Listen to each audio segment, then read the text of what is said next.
Wel, bore da bawb a croeso cynnes iawn i chi gyd i'n gwasanaeth Addoliad Boreol a bore mar ar y pedwerydd Sul ar Advent. A really warm welcome to you all this morning as you join us for our service from Bromadrin on this, the fourth and final Sunday of Advent, the last Sunday before Christmas Day arrives.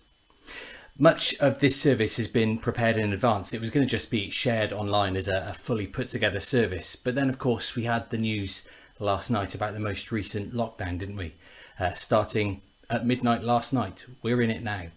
The decision's been taken to take us into tier 4, into the most severe restrictions, the strongest restrictions that we've had, mirroring those of previous lockdowns. And it's been a really difficult decision for many of us to hear. Lots of people had made plans taking full and good advantage of the offer of the opportunity to meet up with family and friends over Christmas, forming those little bubbles of people who can celebrate Christmas together. And now a lot of that opportunity has been taken away. There's a lot of frustration and anger out there at the moment, isn't there? As well as that sadness. And it's really difficult to see. It's really difficult to hear and to receive. So we've changed our plans a bit this morning, and I'm joining you live so that we can think about that and pray about that together. Share a bit of news with you as to how we as Bromadrin are going to respond to it, and let you know what changes are being made for the days and weeks ahead. But most importantly, so that we can pray together, that we as the church in this place, are able to respond well, not just to what's being done to us, what's happening to us, but also what's happening to our friends, our families, our neighbours, our country, indeed around the whole world. I shared this morning on the internet what happened to us this morning as we woke up. Last night, Naomi had been explaining to the children how our plans are going to have to change a little bit over Christmas. We're not going to be able to do quite what we had hoped to do and wanted to do, and we're really looking forward to. And she was explaining what that meant for us and for other families like ours all across the country. And so the kids went to bed, roughly understanding what was going on. And then this morning, Ethan comes into our room. He'd got up early, and he tells us that he had been sorting through his toys, and he's made a pile of the ones he really loves and a pile of toys that he thinks he could give away to children who aren't going to have Christmas presents now. We hadn't told him that was going to happen. And I'm not trying to brag and boast, because believe me, he does just as many things that are as infuriating as that is beautiful. But what I love about that moment, and what it's teaching me, even right now, while I'm frustrated that we've lost some of what we're going to be able to do, what it's teaching me is how important it is to choose how we respond, to choose how we come back into this world that's changed around us. Do we let that anger rise up within us? That frustration? It's there, it's real, we can't deny it, but do we let it take over? Or do we recognise just how much of a blessing we are receiving? Someone told me a few months ago, back I think March or April time, and it really struck home to me that lockdown is a privilege. It's a privilege that we are able to do this, that we're able to do something that is hoped to keep us and the people we love safe. Simply having access to face masks is a privilege. Many people don't have them. Having the opportunity to stay safe in our homes with food delivered to our door is a privilege. Having the opportunity to talk to and even see some of our friends and family using wonderful technology like this is a privilege that not everyone has. So while we're frustrated, while we're annoyed, while we're disappointed and saddened, some of us deeply, let's remember how many blessings and privileges we still have, and that this attempt to keep us safe, whether we agree with it or not, is a real privilege and something we should delight in and make good use of, so that while we are safe, while we are still comfortable, while we still have food on the table, those of us who are able to, we should make sure that anyone who is going without, anyone who is truly hurt by these decisions, is hurt less than they would otherwise be. We are going to do everything we can to safely and sensibly share some of those toys that Ethan's willing to give away to other children who might need them. We're going to find good ways to do that. But what else can we do? What can you do? I know we can be staying in touch with those who are vulnerable, those who are really hurt by this, talking with them, praying with them, showing them our love and concern. We can be checking in with those people who are now properly isolated once again. Let's do that. But we can also support all of those charities and organisations that are out there looking to make life easier for those who are really struggling. There's loads of them. There are some really local ones, just some local businesses doing wonderful things, offering great generosity, and some national ones as well. What can you do as part of your faith, as part of your love for God, as part of the gift of grace that you've received, that you can offer back today on this most difficult day into our world? We're going to think a bit more about that through our service this morning. But I'm going to hand over now to a video that Sarah recorded earlier in the week. She headed over to Brincroes Church and she welcomes us to our service there.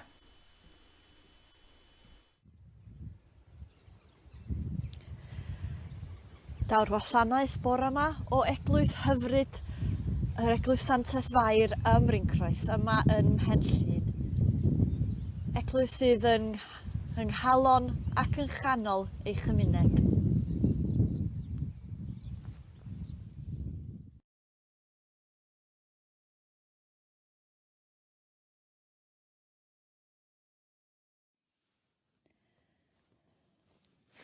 Dyma ni rwan tu fewn i'r eglwys hyfryd yma, bob dim yn sgleinio gan cariad. We are now inside this beautiful, beloved building, where everything shines with the light of the faith of this community. Ac felly rydym yn ymgynnull fel ydym ni bob ddydd Sul, ar wahân ond gyda'n gilydd, ac yn enw'r Tad, a'r Mab, a'r Ysbryd Glân. Amen. Oth dyner trigaredd y tir arnom y wawrddydd o ddiechod, i chwalu gweddillion cysgodion y nos. Disgwyliwn dy ddyfod i'n plith, fel y gall y byd dyfoliannu'n llawen.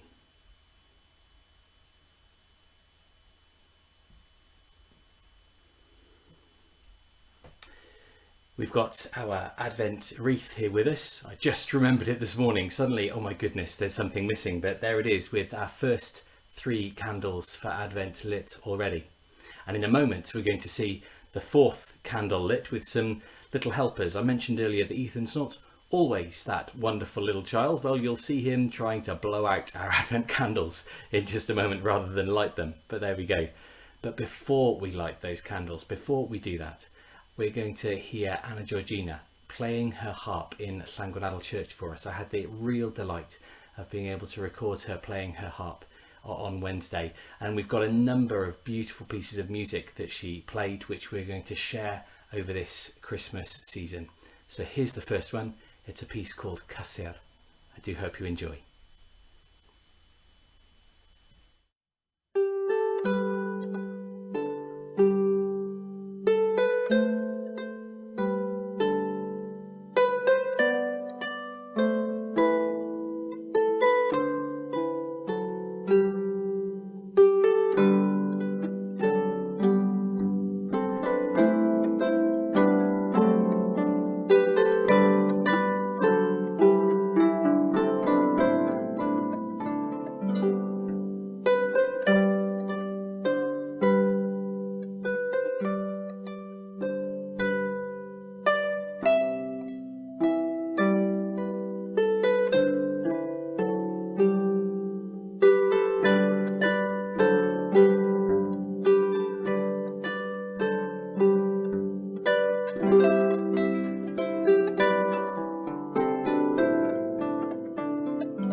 utterly wonderful. I hope you enjoyed listening to that just as much as I did putting that together. Anna Georgina, thank you so much for sharing that with us. Absolutely wonderful. We really look forward to hearing more over the coming weeks. And so our fourth Advent candle needs to be lit. We've remembered as we lit the first three, the patriarchs, the forefathers of our faith, those who went before us, the prophets, those who declared and foretold what God was going to do, who let us know about his rescue plan many, many years in advance, who spoke to his people, to God's people, about how to get themselves ready. And then John the Baptist, one of the last and greatest prophets of all in Scripture, preparing the way for those who are actually going to receive Jesus into their midst.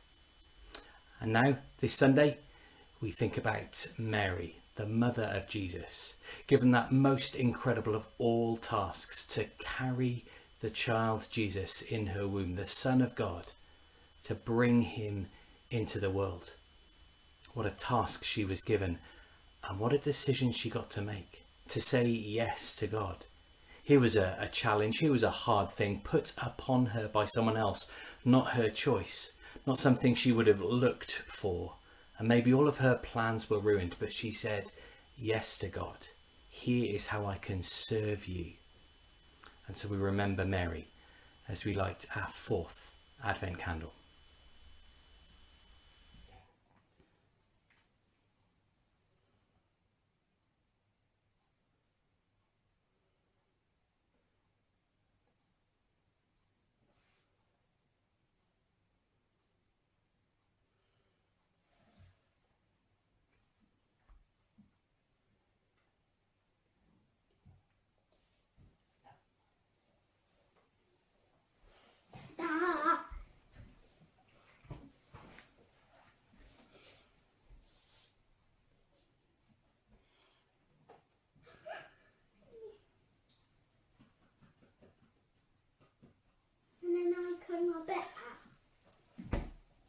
Jesus Christ is the light of the world, a light no darkness can overpower.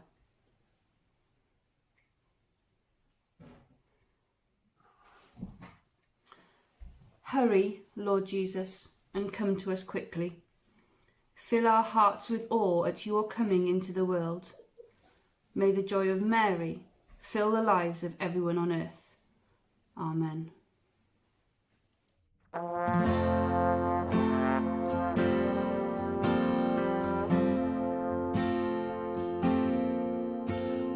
come, all ye faithful, joyful and triumphant. O come ye to Bethlehem. Come and behold him, born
worthy.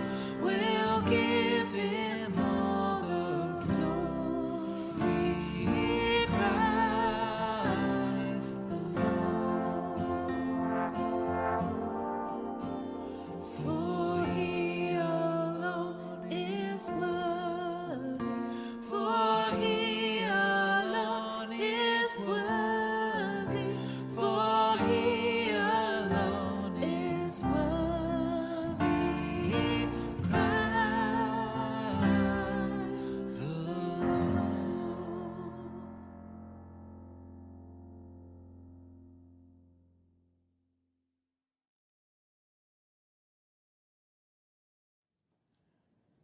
Rydyn yn dŵad rwan at ein gweithred o edifeirwch.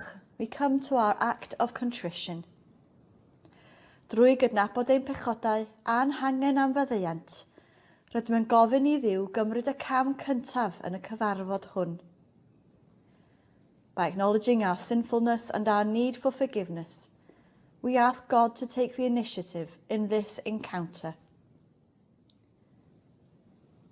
Sicrha wrthym o Dduw. Rydym wedi pechu yn dy erbyn. Dangos i ni o Dduw dy drigaredd, a dyro i ni dy iachawdwriaeth. Bydde di Dduw ein tad faddau i ni a'n gwared oddi wrth ein holl bechodau, a roddi ni ras a nerth yr ysbryd glân. Amen.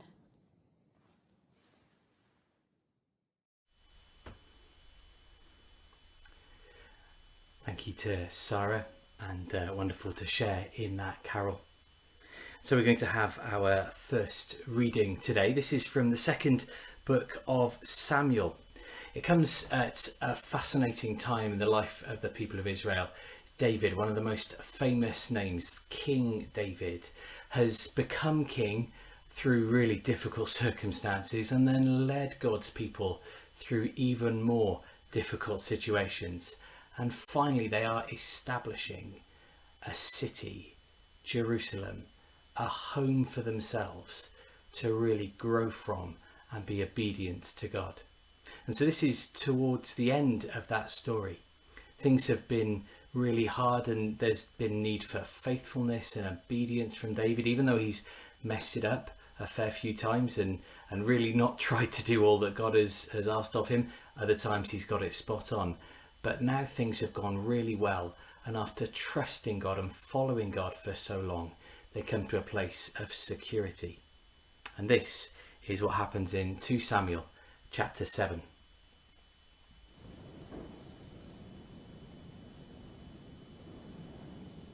Now when the king was settled in his house, and the Lord had given him rest from all his enemies around him, the king said to the prophet Nathan, "See now, I am living in a house of cedar, but the ark of God stays in a tent."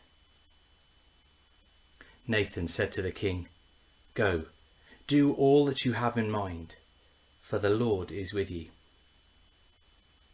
But that same night the word of the Lord came to Nathan, "Go and tell my servant David, thus says the Lord, are you the one to build me a house to live in? I have not lived in a house since the day I brought up the people of Israel from Egypt to this day, but I have been moving about in a tent and a tabernacle. Wherever I have moved about among all the people of Israel, did I ever speak a word with any of the tribal leaders of Israel whom I commanded to shepherd my people Israel, saying, why have you not built me a house of cedar? Now therefore thus you shall say to my servant David, thus says the Lord of hosts, I took you from the pasture, from following the sheep, to be my prince over my people Israel. And I have been with you wherever you went. And I have cut off all your enemies from before you. And I will make for you a great name, like the name of the great ones of the earth.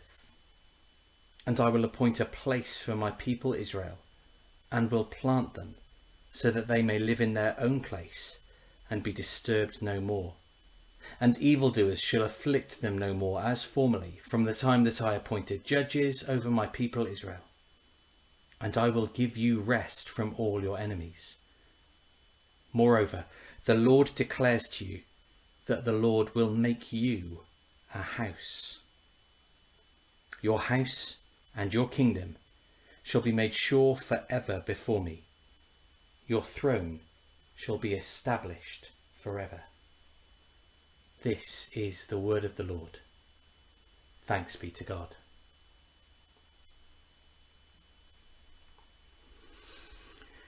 Yesterday afternoon, I took the opportunity to head along to the Bryn Cynan and enjoy a couple of their lovely cups of coffee. Very grateful to them for them as well. And while I was there, I recorded what I wanted to share with you today.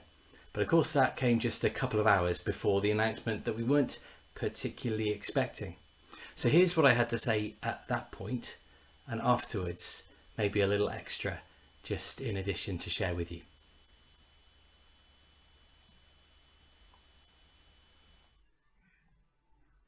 Hello.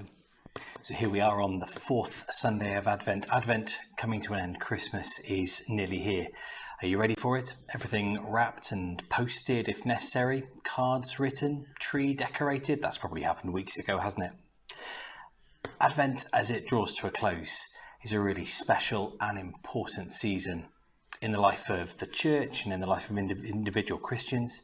It's really important for us all. It helps us to think about something that we might otherwise neglect or forget, to prepare for Jesus to come to be with us.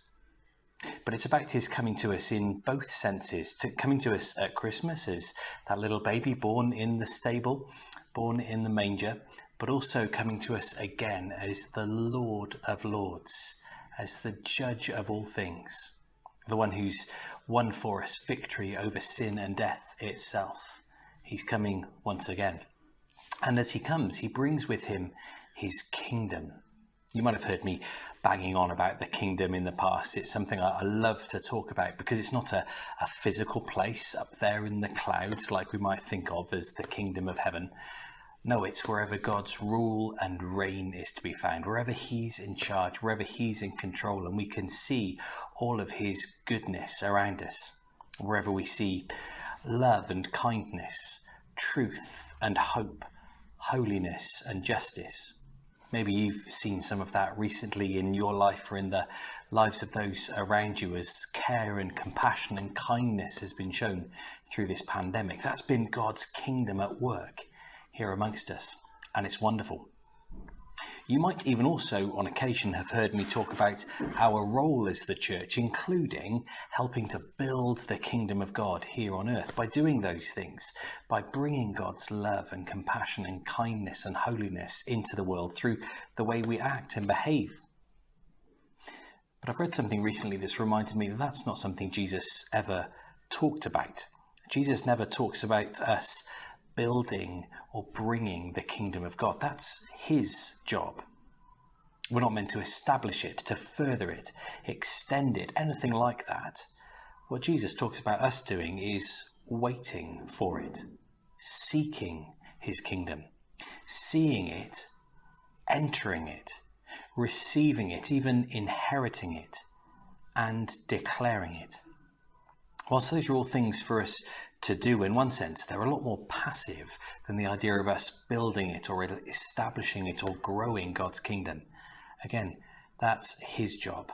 Our job is to worship him through our obedience.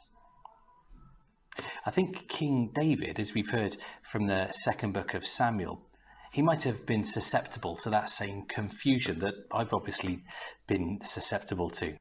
He was just chosen by God with nothing particularly remarkable about him. Nothing he had done particularly made him a good candidate for the job. And he spent quite a lot of the first part of his time as God's chosen king doing a lot of waiting for God to fulfill his promises, following God's lead, doing whatever God suggested. But at this point in the story, things seem to have settled. God has achieved so much of what he has promised. Everything is kind of coming to a bit of a conclusion. Everything that they've been longing for has happened. And David wants to do something. And so he suggests that he would build God a house. He seems a little bit embarrassed that there he is, sat in this palace that's been built for him. It's beautiful, it's ornate, it's strong, it's lovely. And God's not there. God's still in a tent. The presence of God in this tent that was asked to be made, that God asked them to make for him. And so he tells Nathan, one of his prophets. I wonder if Nathan's a bit of a yes man, maybe. He tells Nathan that this is what he wants to do. And Nathan says, great idea, go for it, absolutely fine. I'm sure God agrees. But overnight, God interrupts Nathan to query that idea. Have I ever asked for a house, God says? Do I need one? I quite like this tent. God seems to like tents. They're more mobile, aren't they? Less fixed. You can move them on. I wonder if there's a lesson there for us in God not instinctively wanting a house built for him, but liking his mobile home. We've had to let go of some of our fixed places quite a lot this last year, haven't we?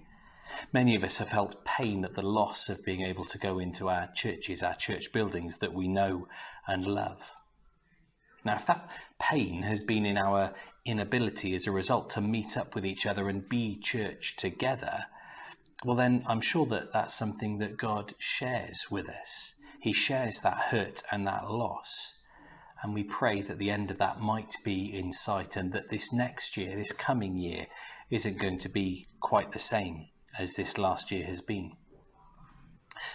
But the loss of a permanent place in which to worship God, the loss of our ability to use a building, use a place that's good and lovely and holy and full of good reminders of him, the loss of that place, is that such a problem?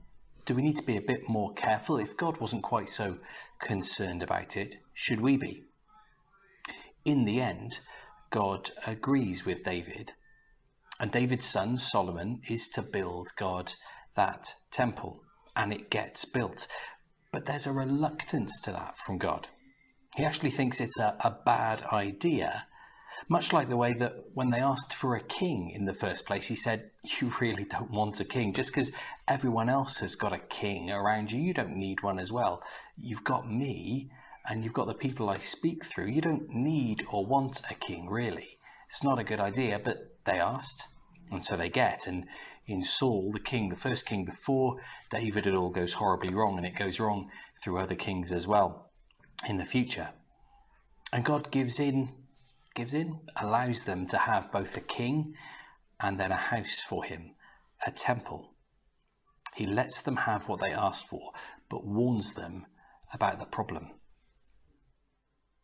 Lots of people have been discovering the presence of God this year without church buildings, without those places that we love and appreciate and are good places.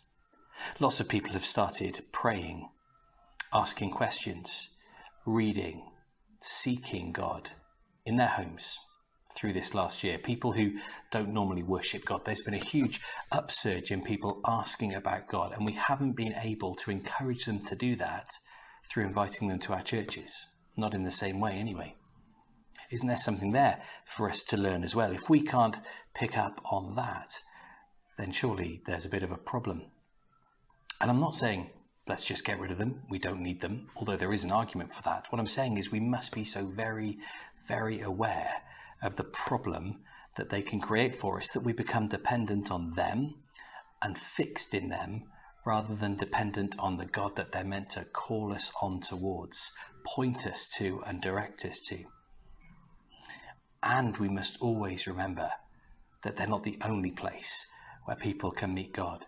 And we've got to be ready to respond to those people who've started praying this year, started reading the Bible this year, away from the places we know and love. How are we going to pick up on that and encourage that and help those people see the kingdom of God by declaring it to them? But also there's something else in this passage. God's answer is that he will provide a house for himself. But in this passage, there's a Hebrew word being used, the word Beth, as in Bethlehem or Bethel, place names, and they do mean both a physical house. It's what David suggests, that a Beth is built for God, a house for God. But in God's response, it's also a household. That's the other thing that word can mean, a household, a people. And that is what God promises to build, a people through David's line, that David would be succeeded as a king, and that there would be a line of kings, a household of God's people. Do you know who comes at the end of that line? After David comes Solomon and Solomon's sons and Solomon's sons' sons and onwards and onwards. Do you know who comes at the end of that line? Maybe if you've read the beginning of Matthew's Gospel, the genealogy of Jesus, you'll see who he comes from. He comes from David. At the end of the line is Jesus. Jesus is the presence of God in our midst, the household of God, with God coming to dwell within him. This little baby that we're now preparing to welcome and celebrate on Christmas Day is God with us. And that's the role of the church. The role of the church is for God to inhabit us in Jesus, for us to let Jesus into us so much as we wait for him, seek him, receive him and declare him, that he is blindingly obviously there within us. That the glory of any built temple might be one thing, but the glory of the church, with Jesus alive and living within us as the household of God, should be far, far greater. And so we do declare him. We do declare him. May our celebrations, I pray, may our celebrations this Christmas, which are going to be so different from other years because of the difficulty of gathering the households together, people together. They're different in other years, but I pray that they would have the same joy as ever, if not even far greater joy. God is here with us.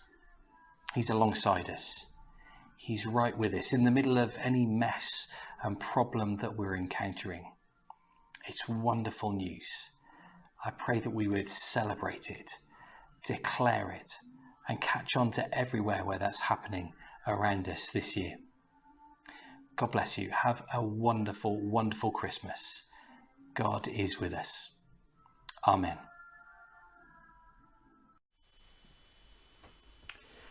So I was saying yesterday that Christmas is going to be different, and then a little bit later we heard even more different still. I wonder what changes to your plans you've had to make. Maybe they're exactly the same. Maybe you weren't going to be going anywhere, seeing anybody anyway. But maybe you've had plans that have had to change.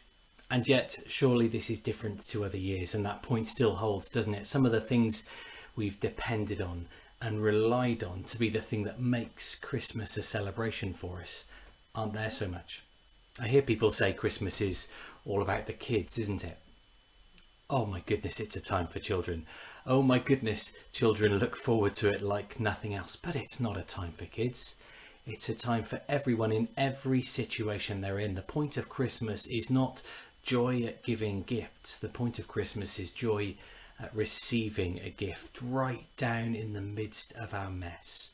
In all of our brokenness and frailness, we receive the greatest gift of all.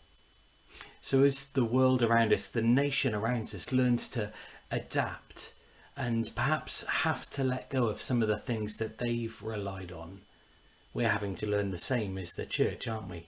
Many of the things that we have so depended on are disappearing around us, potentially for a short period of time, potentially forever.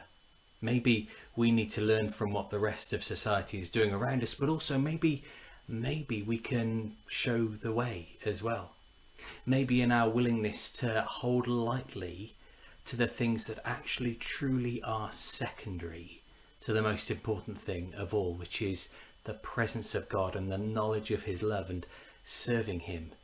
Maybe as we let go of some of the things that come second to that, we can show the world how to focus on what's important. Both are real challenges, learning from the world around us, but also trying to show a way forward. But it's a challenge that we can take up.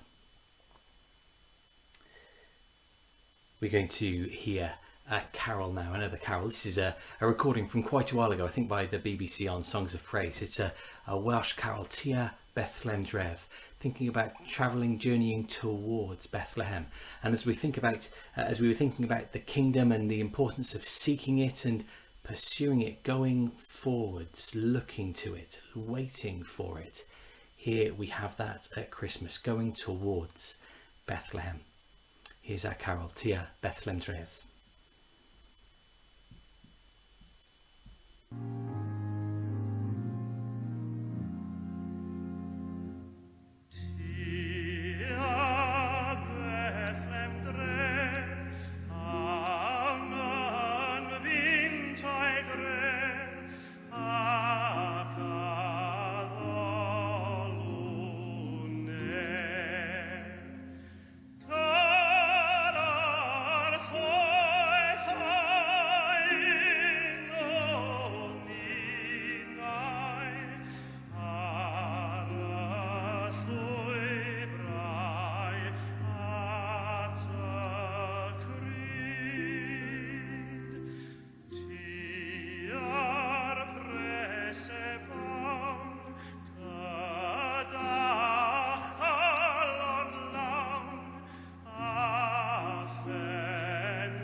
So we're going to hear our second reading now, our Gospel reading. This is from the Gospel according to Luke, chapter 1 and verse 26. It's Mary's response to the message of the angel, the request of God on her life. I'm going to try to share the words in English on the screen with you while I read along in Welsh. So here is Luke chapter 1, verse 26.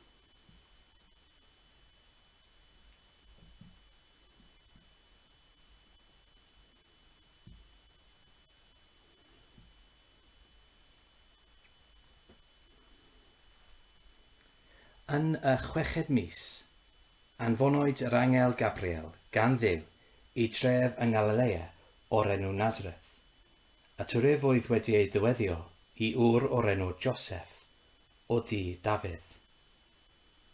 Mair oedd enw'r wrif. Aeth yr angel ati a dweud, henffych well, tydi yr un a roddoi Duw ei ffafr iddi. Yma'r arglwydd gyda thi. Ond cythryblwyd hi drwyddi gan ei eiriau, a cheisio ddirnad pa fath gyfarchiad a allu hwn fod. Meddai angel wrthi, paid ag ofni Mair, oherwydd cefaist ffafr gyda Duw. Ac wele, byddi'n beichiogi yn dy groth ac yn esgwr ar fab, a gelwi ef Iesu. Bydd hwn yn fawr, a mab y goruchaf y gelwyr ef. Rhydd yr arglwydd Dduw iddo orsedd Dafydd ei dad, ac fe'i dernasa ar dŷ Iacob am byth, ac yr ei dernas ni bydd diwedd. Meddai Mair wrth yr angel. Sut y digwydd hyn? Gan nad wyf yn cael cyfathrach a gŵr. Atebodd yr angel hi. Daw'r ysbryd glân arnat, a bydd nerth y goruchaf yn dy gysgodi.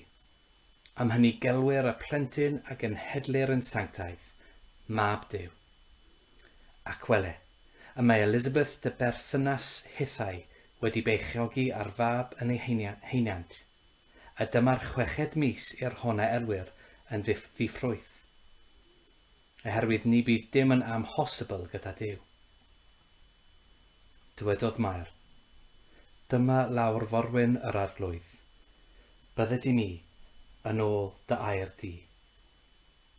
Ac aeth yr angel ei ffwrdd, oddi wrthi.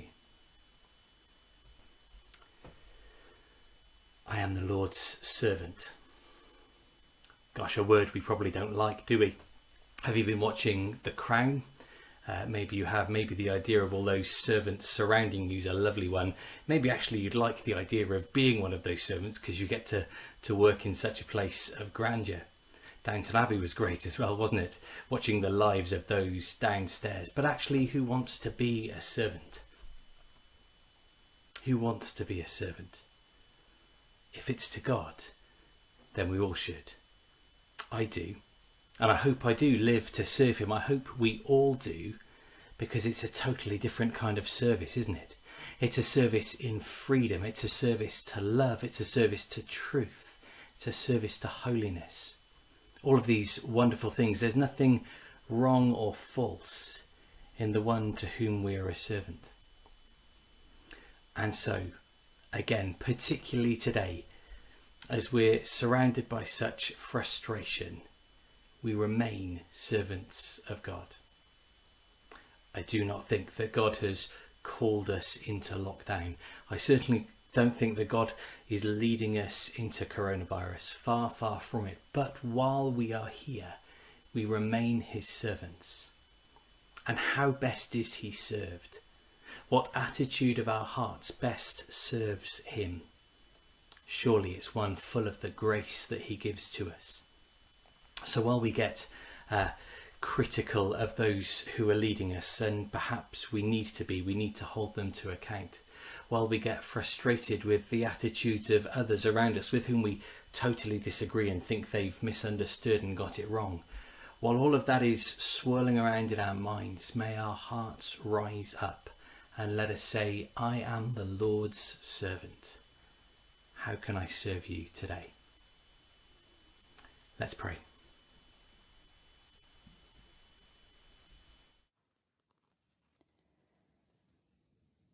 Gweddiwn, let us pray. Gweddiwn ar y tad, ar i'r eglwys fod yn un wrth dystio'r efengil a'i chyhoeddi. Gweddiwn arna ti ein tad. O Dduw, trigarha. We pray for the peace and stability of all peoples and the leaders of the nations. We pray to you, our Father. God, have mercy. Am fendith ar ein cartrefi, dros ein perthnasau a'n cyfeillion a phawb a garwn.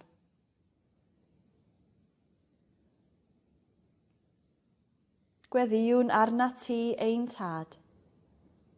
O Dduw, trigarha. Let us commend ourselves and all for whom we pray to the mercy and protection of God.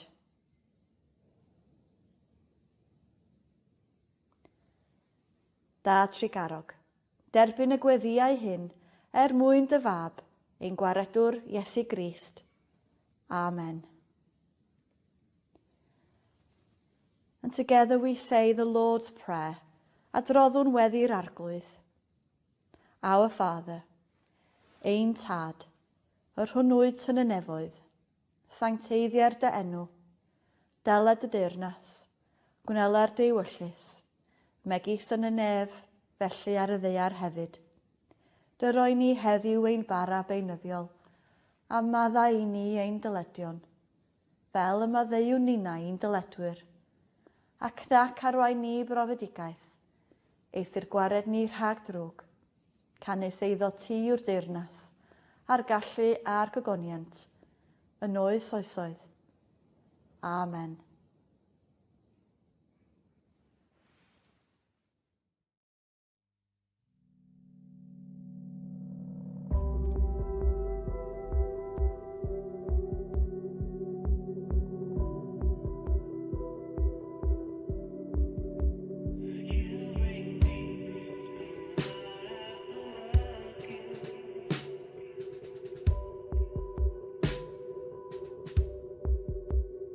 You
Once in royal David's city stood a lowly cattle shed, where a mother laid her baby in a manger for his bed. Mary was the mother of Jesus Christ, the little child.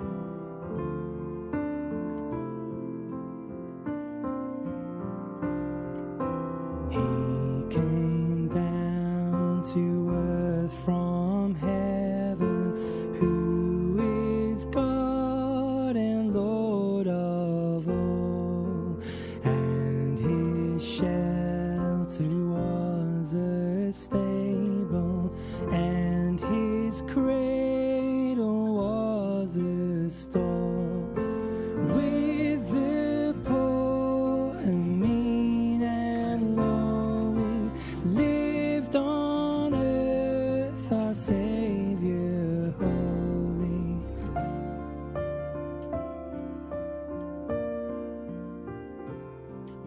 For he is our childhood's pattern, day by day like us he grew. He was little, weak and helpless, tears and smiles like us he knew. And he feeleth for our sadness, and he shareth in our gladness.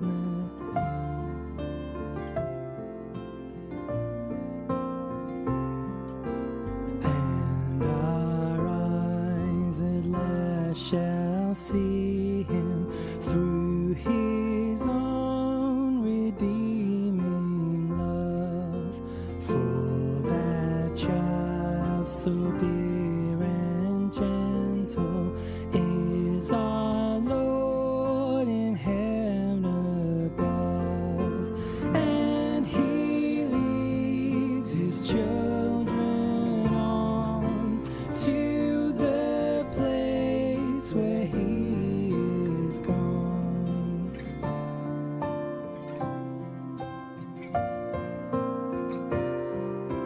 Not in that poor lowly stable, with the oxen standing by, we shall see him, but in heaven, set at God's right hand on high, where like stars his children crowned, all in white shall wait around.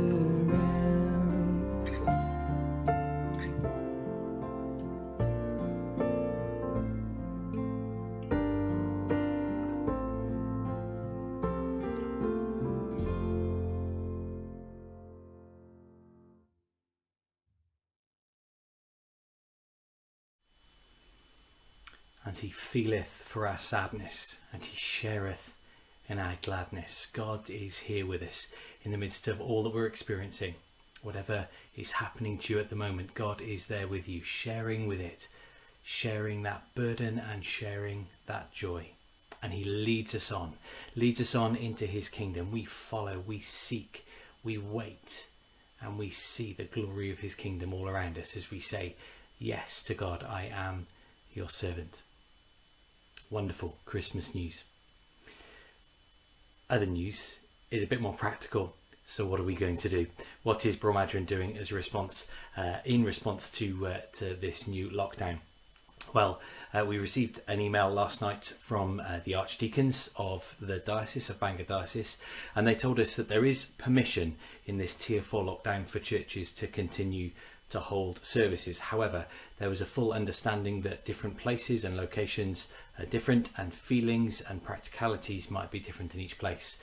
So having consulted with the MAC and shared my thoughts on that, we have taken the decision that we are actually going to suspend all of our in-person services for now on. I know that is not going to be what a number of people want to hear. It's not going to be what people are hoping for Christmas. There are going to be now no Christmas Eve services.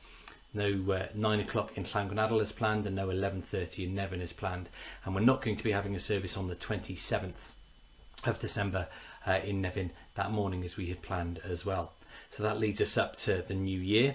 And of course, this lockdown is going on for a number of weeks, or what was announced previously is going on for a number of weeks. So we're just going to respond to the news as it comes, and we will do our level best to stay in touch with you. The most important thing, please, is that you make sure that we have details from you. If you haven't been receiving emails from us, you should have been. And the only reason you're not is because for some reason we don't have the right email address for you, or something's going wrong with the emails we're sending. So if you've not received them regularly, please let us know.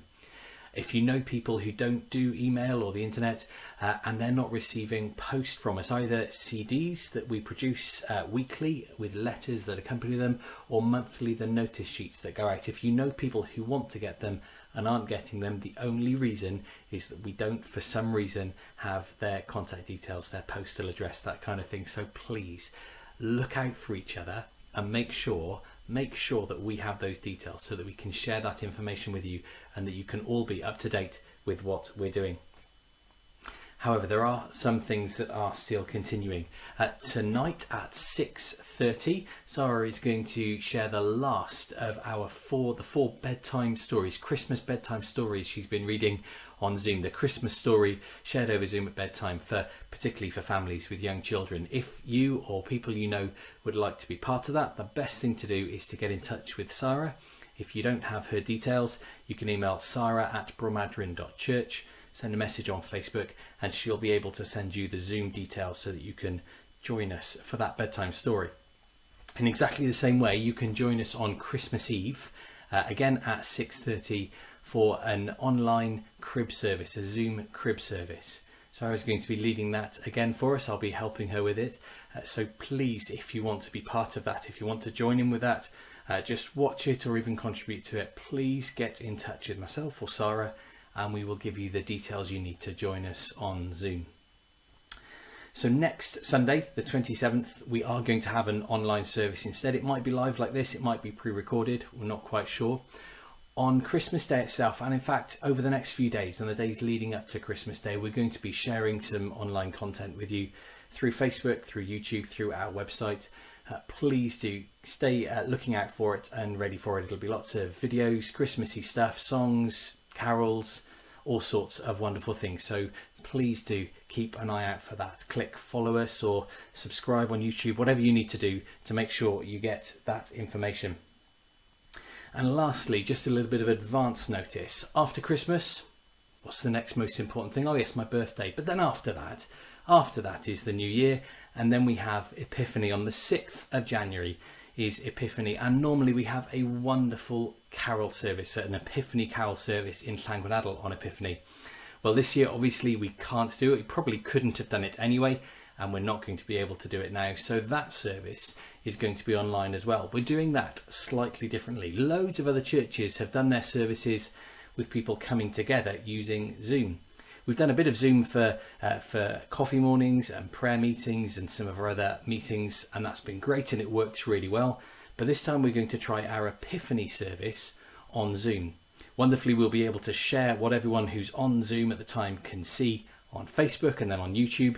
So if you're not a Zoom person, then you should be able to see it. But if you'd like to come and join in with the service, you'll be able to do that on the 6th of January at 6 o'clock.